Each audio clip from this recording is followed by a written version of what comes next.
স্কুলের বেঞ্চ ছেড়েছেন বহু বছর আগে। বদলে গেছে সময়, বদলেছে পরিচয়। কেউ চিকিৎসক, কেউ প্রকৌশলী, কেউ শিক্ষক কিংবা উদ্যোক্তা, কিন্তু একটি পরিচয় আজও অটুট, তারা সবাই স্কাউট। সেই বন্ধনকে নতুন করে প্রাণ দিতে ধানমন্ডি গভর্নমেন্ট বয়েজ হাই স্কুলে বসেছিল প্রাক্তন ও বর্তমান স্কাউটদের মিলন মেলা। শুধু স্মৃতিচারণ নয়, ছিল ভবিষ্যৎ প্রজন্মের জন্য মূল্যবোধের বার্তাও। মোস্তফা মল্লিকের রিপোর্ট। দেশ জুড়ে যে কোনো কেনাকাটায় 10,000 টাকার বেশি অফার, তাই পেমেন্ট মানেই বিকাশ।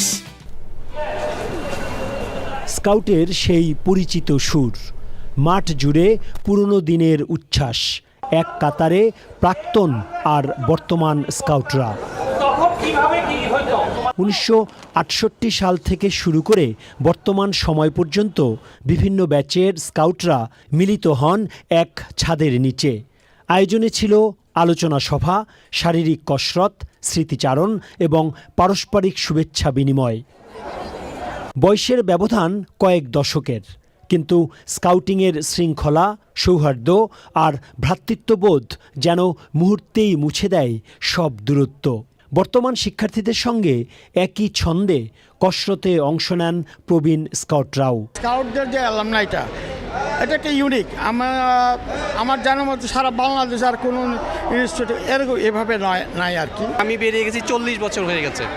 এটা একটা অন্যরকম ভালো লাগা। নট অনলি দ্যাট, যে এখানে আসা না, আমি যখন রোডের এই দিক দিয়ে কোনো কাজেও যাই তখনও কিন্তু অবচেতন মনেও তাকিয়ে থাকি যে এই যে আমার স্কুল দেখা যাচ্ছে। আয়োজক ও অংশগ্রহণকারীদের ভাষ্য, স্কাউটিংয়ে দায়িত্ববোধ, শৃঙ্খলা, নেতৃত্ব আর মানব সেবার যে বীজ স্কুল জীবনে রোপণ হয়েছিল, তা আজও জীবনকে পথ দেখায়।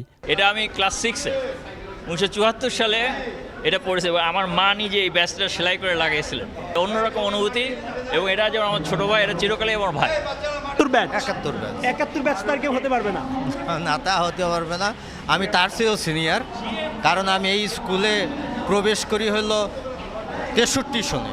আমার সমগ্র জীবনটাই স্কাউট। বুঝতে পারছেন আমি 90-র ব্যাচ, আমি কত বয়স, আমার খুব ভালো লাগে, আমি এনজয় করি সব সময়। প্রাক্তনরা বললেন, এমন পুনর্মিলনই শুধু স্মৃতি ফিরিয়ে আনে না, নতুন প্রজন্মের হাতেও তুলে দেয় মানবিক সমাজ গড়ার অনুপ্রেরণা।